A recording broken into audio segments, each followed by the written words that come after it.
Always look on the bright side of life. Whistler's busted. Mr. Contest Chair, esteemed members and most welcome guests, what if you hate lemonade? If you have doors closing and opening on their own, your house is probably haunted.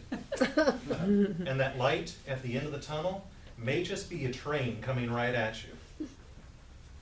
These optimistic phrases that I just stated are often repeated to us during times of woe to help us see the good in a bad situation, which is a fantastic thing to do. But there is an underlying tone that we should accept these situations rather than try to change them. For often it is easier to look for a silver lining than it is to challenge a situation. Unfortunately, this can lead to a phenomenon known as learned helplessness, wherein when we are exposed to bad situation after bad situation that we don't try to change, we begin to believe that we can't change them. We see them as insurmountable, and we stop trying. We tell ourselves, that's life. Look on the bright side. When life gives you lemons, you make lemonade. Well, I say no. When life gives you lemons, don't make lemonade. Make life take those lemons back. Get angry.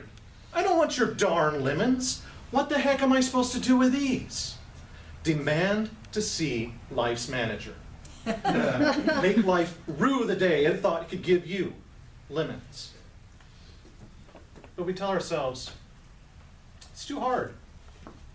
There's nothing I can do about it. I should just give up.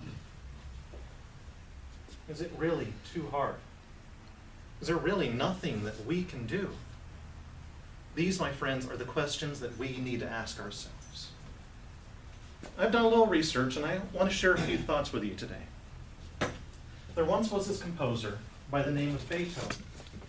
Maybe some of you have heard of him.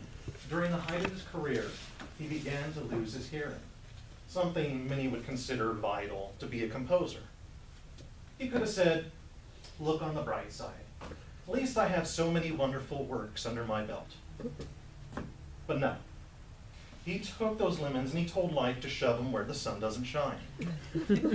He sawed off the legs of his piano so he could feel the vibrations through the floor, and he wrote his Ninth Symphony, arguably one of his best works, of which he never heard a single note of. And then there was this lady by the name of Helen Keller, who at 19 months old went blind and deaf. Life had essentially given her an entire bucket of lemons, but she didn't let that stop her. Oh no. She lit those lemons on fire and she burned life's house down. She learned to communicate with the outside world, became an advocate for people with disabilities and other liberal causes, co-founded the American Civil Liberties Union and the Helen Keller International Organization, and so much more.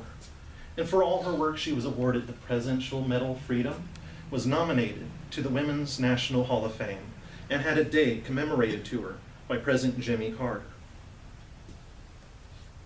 Lastly, I'd like you to think about all of the minority groups in the past and present that have been persecuted for their race, their religion, their sex, and their sexual orientation. Where do you think they would be if they accepted life's lemons? Where do you think that they would be if they didn't fight for their right of equality? Now you might be asking, what gives me the authority to speak on this subject? Well, like many of you, I'm sure, life has given me plenty of lemons in the past. When I was younger, I suffered from severe social anxiety that progressively got worse as I got older, to the point that when I graduated high school, I withdrew from the world and lived like a hermit for almost a decade. I was eating life's lemons raw. Well, one day I got tired. I took those lemons and I threw them in the trash. I forced myself to change. I moved to Southern California. enrolled in college, and pushed myself into social situations. And you know what happened? The fear started to go away. Years ago, I withered in my self-imposed prison. Today, I have a great job, a beautiful wife, and a fantastic life. Sometimes in our lives, there will be situations that we feel we can't overcome. But the only way for us to truly fail is if we never try at all. I'm going to leave you with one question, and it is my heartfelt wish that all of you consider, when life gives you lemons, what are you going to do with them?